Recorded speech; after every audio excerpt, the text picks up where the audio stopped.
Hello everyone, welcome to our YouTube channel devoted for civil services.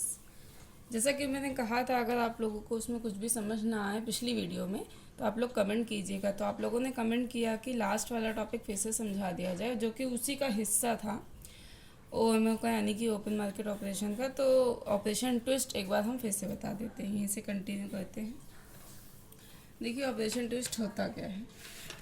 मान के चलो एक बार ध्यान से कि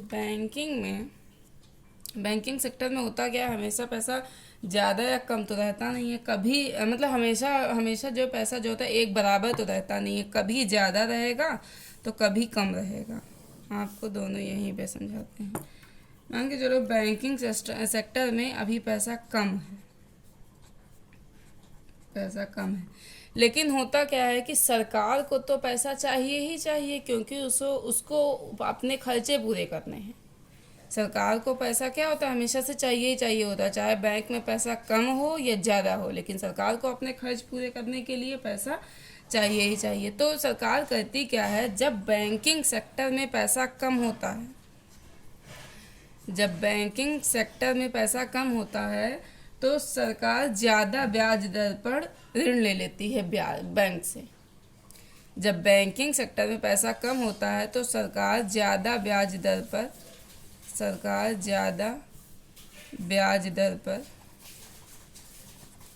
ऋण ले लेती है। किससे ले लेती है? बैंक से ले लेती है। ठीक है। अब यही मैं कल बता रही थी कि अब मान के चलो सरकार ने ऋण ले लिया ज़्यादा ब्याज दर पर, वो भी 10 साल के लिए। कितने साल के लिए? 10 साल के लिए। अब मान के चलो 4 साल बीत गए। 4 साल सरकार ने लोन वगैरह चुकाया अपना, मतलब ब्याज वगैरह ज़्यादा रेट पर दिया। 4 साल बीतने के बाद में अब बैंकों के पास पैसा पर्याप्त आ गया है। अब बैंकों के पास क्या है? पैसा पर्याप्त है, उनके पास पैसा सफिशियंट मात्रा में। ठीक है। तो अब सरकार को लगेगा कि अरे हमने तो ऋण उस समय महंगे में ले लिया था भाई, ज़्यादा ब्याज दर पर ले लिया था। तो सरकार कहेगी कि अब अगर हम इसको नहीं बदलेंगे तो अगले 6 सालों तक भी मुझे ज़्यादा ब्याज दर पर ही मतलब ज़्यादा ब्याज दर ही देना पड़ेगा। तो फिर मान के चलो इसने जो उस समय ऋण लिया होगा ये 8% पे लिया होगा। कितने परसेंट पे? 8% पे। अब बैंकों की प्रॉब्लम क्या होती है, जब बैंक ने सरकार को 8% पर ऋण दिया है तो पब्लिक को 8% से नीचे ऋण नहीं दे सकती, क्योंकि सरकार को दिया गया ऋण क्या होता है? बेंचमार्क की तरह काम करता है। बेंचमार्क की तरह काम करता है। अब क्या है, सरकार ने तो महंगे में ऋण ले रखा है, तो पब्लिक को भी क्या होगा? बैंकों को महंगे में ही ऋण देना पड़ेगा। ठीक है। फिर अब क्या होगा, महंगे में ऋण ना देना पड़े पब्लिक को, तो अब होगा क्या, फिर आरबीआई रोल में आएगी। आरबीआई कहेगी बैंकों से कहेगी आरबीआई कि ये जो प्रतिभूति है जिसकी परिपक्वता अवधि कितनी है? 10 साल की है। 10 साल के लिए लिया था ना लोन, इसलिए जिसकी परिपक्वता अवधि 10 साल की है, जिसको अभी सिर्फ 4 वर्ष कंप्लीट हुए हैं, तुम वो मुझे वापस कर दो और अपना पैसा हमसे ले लो। जो प्रतिभूति 10 साल की थी उसको 4 वर्ष कंप्लीट होने के बाद ही तुम मुझे वापस कर दो, और अपना पैसा जितना भी है तुम अपना सारा पैसा ब्याज सहित ले लो हमसे। तो आरबीआई इन प्रतिभूतियों को समय से पहले ही वापस कर रही है। समय से पहले कर रही है कि 10 साल होना चाहिए था, लेकिन कितने साल में ही वो वापस कर रही है? 4 ही साल में वापस कर रही है। तो वो समय से पहले ही वापस कर रही है। तो फिर आरबीआई क्योंकि अभी तो बैंकों के पास पैसा ज़्यादा है तो उन्हें नई प्रतिभूतियों को बेचेगी। अभी तो बैंकों के पास पैसा क्या है? ज़्यादा है, उन्हीं बैंकों को नई प्रतिभूतियां बेचेगी। ठीक है। अब होगा क्या कि ये नई प्रतिभूतियां बैंक खरीदेंगी। जो अब नई प्रतिभूतियां होंगी, क्योंकि वो तो वापस कर दी प्रतिभूतियां, इनको क्या होगा, अब बैंक फिर से खरीदेंगी। लेकिन इस बार फ़र्क ये होगा कि कम ब्याज दर पर। क्या फ़र्क होगा? कम ब्याज दर पर खरीदेंगी। बात समझ में आई? यही क्या कहलाता है? ऑपरेशन ट्विस्ट कहलाता है। ऑपरेशन ट्विस्ट यही कहलाता है। आई होप आप लोगों को अब समझ में आया होगा। एक बार अगर नहीं समझ में आया तो वीडियो को बैक जा करके देखिएगा फिर से, और अगर फिर भी ना समझ में आए तो फिर कमेंट कीजिएगा, मैं फिर अब इसे दूसरे तरीके से बताऊंगी अगर नहीं समझ में आए तो। ठीक है। अब हाँ, एक लास्ट बात और समझ लीजिए, ये ऑपरेशन ट्विस्ट हो गया है। ये ऑपरेशन ट्विस्ट की जो प्रक्रिया है ये पूरी तरीके से हमने अमेरिकी सिस्टम से बोरो की है। अमेरिकी सिस्टम से बोरो की है। ठीक है, ये ऑपरेशन ट्विस्ट आपका खत्म हो। चलिए अब नेक्स्ट टॉपिक शुरू। नेक्स्ट टॉपिक नहीं, इसी का अगला उपकरण है। ओएमओ के बाद आता है हमारा बैंक रेट। क्या कहते हैं इसको? Bank rate. देखिए बैंक रेट की दो डेफिनेशन है, एक तो हमारी ओल्ड है और एक है हमारी न्यू। एक हमारी ओल्ड है और एक हमारी न्यू है। देखिए ध्यान से सुनिए और ना समझ में आए लिखते रहिए।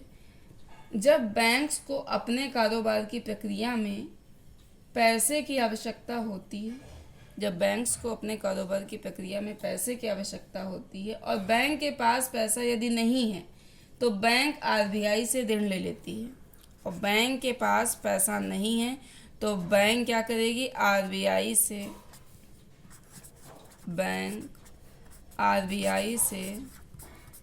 ऋण ले लेती है।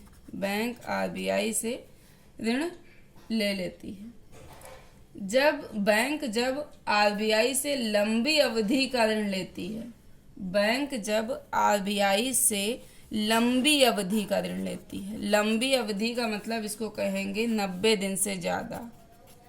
90 दिन से ज़्यादा इसको लंबी अवधि। ठीक है, जब लंबी अवधि का ऋण लेती है तो आरबीआई जो ब्याज दर,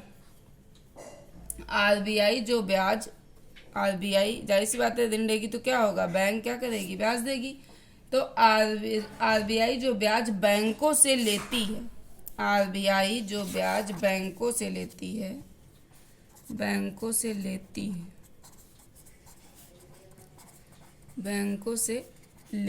है, उसी को क्या कहते हैं? उस ब्याज दर को क्या कहते हैं? बैंक रेट कहते हैं। उस ब्याज दर को ही क्या कहते हैं? बैंक रेट कहते हैं। बात समझ में आई? आरबीआई जो ब्याज बैंकों से लेती है उस ब्याज दर को ही बैंक रेट कहते हैं। ठीक है।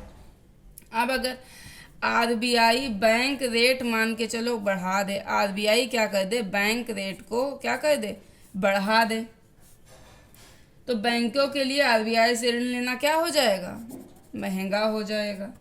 ऐसी स्थिति में बैंक भी पब्लिक को क्या करेंगी? महंगे में ही ऋण देंगी। बैंक भी पब्लिक को क्या करेंगी?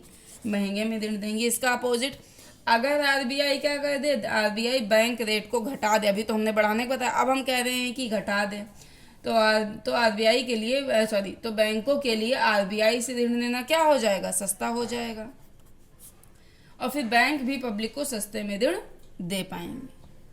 कैसे ऋण दे पाएंगी? पब्लिक को सस्ते में ऋण दे पाएंगे। ठीक है, ये तो हो गई इसकी पुरानी डेफिनेशन।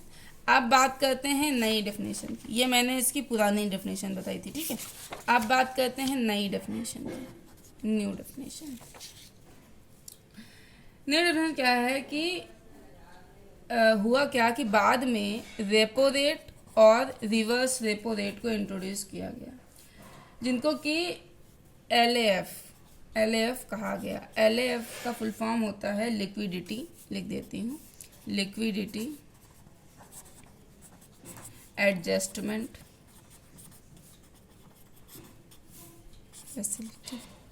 फैसिलिटी। ठीक है, ये इंट्रोड्यूस हुआ। ठीक है, तो ये क्या रहा? सफल रहा हमारा।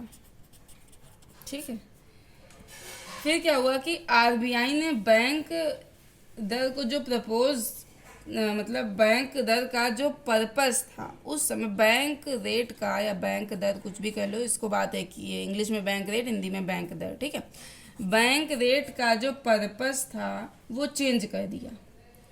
इसको इंट्रोड्यूस करने के बाद में आरबीआई ने बैंक रेट के पर्पस को चेंज कर दिया। बैंक दर पर बैंकों को ऋण देना बंद ही कर दिया। अब बैंक रेट पर ऋण दिया ही नहीं जाएगा। तो अब बैंकों को ऋण किस पे मिलता था? रेपो रेट पे मिलता था। ये भी बताएंगे आगे। लेकिन तो बैंक दर की पुरानी भूमिका को ही क्या कर दिया इसने? खत्म कर दिया। बैंक दर की पुरानी भूमिका को ही इसने खत्म कर दिया। प्रेजेंट टाइम में जो बैंक रेट है पुरानी भूमिका के लिए नहीं है, इसकी अब नई भूमिका आ गई है। अभी बताऊंगी इसकी नई भूमिका क्या है। नई भूमिका ये है इसकी, ये समझ लीजिए। नई भूमिका क्या है कि अगर एक बैंक एसएलआर या सीआरआर मेंटेन नहीं कर पाती है तो आरबीआई उस बैंक पर क्या करती है? पेनल्टी लगाती है। पेनल्टी कह लो या जुर्माना कह लो, बात है कि ठीक है, वो लगाती है। मान के चलो किसी बैंक के पास टोटल राशि है 100 रुपीज़। ठीक है, मैं समझा रही हूँ बैंक रेट का यूज़ क्या होता है। टोटल राशि कितनी? 100 रुपये। उसे 18% सीआरआर मेंटेन करना था और 18% एसएलआर मेंटेन करना था और सीआरआर उसे 3.5% यूज़ करना, मतलब मेंटेन करना था, सॉरी। अब उसने एसएलआर किया 17% और ये तो 3.5 कर लिया।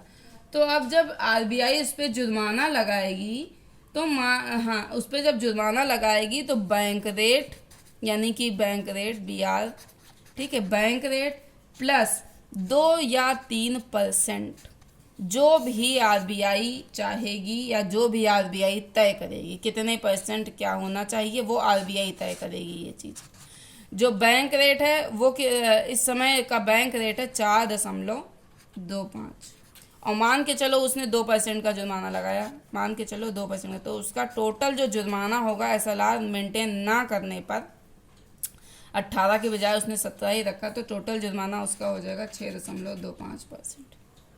ठीक है, बात समझ में आई? अच्छा, तो अब इसको जो आरबीआई ने इसको जारी रखा, बैंक रेट को आप देख रहे हैं, ख़त्म नहीं किया।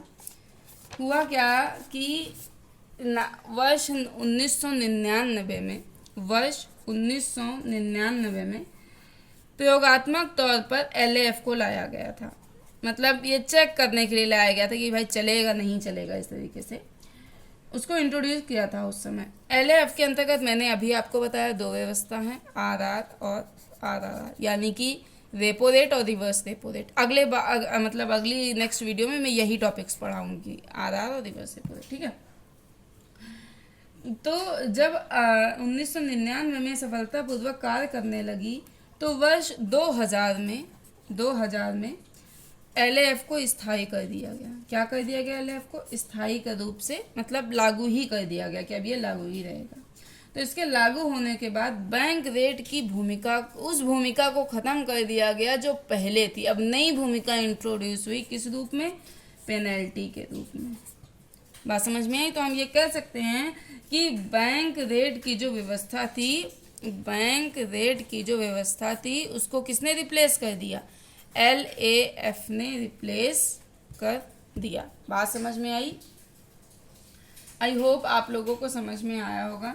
इसके बाद अब जो मेरा नेक्स्ट टॉपिक रहेगा वो आरआर होगा और आरआरआर, यानी कि रेपो रेट और रिवर्स रेपो रेट। देखिए, मेरी इतनी छोटी वीडियोस बनाने का ये पर्पज़ है क्योंकि होता क्या है कि जब छोटी वीडियोस रहती हैं तो लोग थोड़ा सा ज़्यादा देख पाते हैं। ऐसा नहीं मैं बड़ी वीडियो नहीं बनाऊंगी, लेकिन अभी थोड़ा सा कुछ समय बाद जब देख रही हूँ आप लोगों का रिस्पांस पॉजिटिव और थोड़ा सा अच्छा आ रहा है, उसके बाद मैं लंबी वीडियोस भी बनाऊंगी। ऐसी बात नहीं है कि मैं छोटी छोटी वीडियोस बनाऊंगी। मुझे ऐसा लगता है क्योंकि मैं व्यूज़ देखती हूँ तो छोटी वीडियोस पे ज़्यादा रहते हैं और थोड़ा बड़ी वीडियोस पे कम रहते हैं। इसीलिए हम कह रहे थे कि मतलब आज मैंने छोटी वीडियो बनाई है। आज क्या कुछ दिनों तक अभी छोटी वीडियो बनेगी जब तक रिस्पॉन्स सेटिस्फिकेशन वाला नहीं आ जाता। ठीक है, कम से कम ऐसा रिस्पॉन्स तो हो जो मुझे सेटिस्फाई करे। तो इसलिए अब आज के लिए इतना ही रखते हैं। कोशिश करिए घर पे रहिए, स्वस्थ रहिए। कोरोना के टाइम में बिल्कुल भी घर से बाहर ना निकलिए। अगर कोई बहुत ज़रूरी ना हो तो बिल्कुल भी ना निकलें। और जितना पढ़ाया है इसको घर बैठ के आराम से कॉपी पेन लेके पढ़ाई करें। इसके बाद भी अगर ना समझ में आए तो कमेंट सेक्शन में कमेंट ज़रूर करें। उसके बाद भी कोई दिक्कत हो अगर फिर भी आपको लगता नहीं समझ में आ रहा तो फिर हम उस पर कोई उसी टॉपिक पे वीडियो दूसरी बना देंगे। और करेंगे क्या, आप लोग इसको पढ़ने के बाद में बुक से ज़रूर पढ़िए, कोई ना कोई बुक हो, अगर मेरे नोट जैसे नहीं बना रहे हैं सिर्फ सुन ही रहे हैं तो उसको बुक से ज़रूर पढ़िए। बुक से जब आप पढ़ेंगे देखिएगा आपको कितनी क्लियरिटी रहेगी। आपको जो बच्चे कहते हैं कि बुक से पढ़ो डायरेक्टली तो कुछ समझ में नहीं आता, इसको समझने के बाद में आप जब बुक से पढ़ेंगे तो आपको ज़रूर समझ में आएगा। तो आज की वीडियो में इतना ही। आपका इतना प्यार सपोर्ट के लिए बहुत बहुत धन्यवाद, और आगे भी करते रहिए, क्योंकि जब तक करेंगे नहीं तब तक मुझे मोटिवेशन नहीं मिलेगा और फिर मैं आगे वीडियो कैसे बनाऊंगी। तो इसलिए कोशिश करिए, अच्छे से रहिए और पढ़ाई करिए, पूरी वीडियो देखिए, लाइक शेयर एंड सब्सक्राइब जरूर कीजिए, जितना हो सके उतना शेयर कीजिए, क्योंकि जब तक आप शेयर नहीं करेंगे तो लोगों तक पहुंचेगा नहीं, और जब लोगों तक पहुंचेगा नहीं तो मेरे वीडियो बनाने का कोई पर्पस नहीं रह जाएगा। ठीक है, रखते हैं, नमस्कार।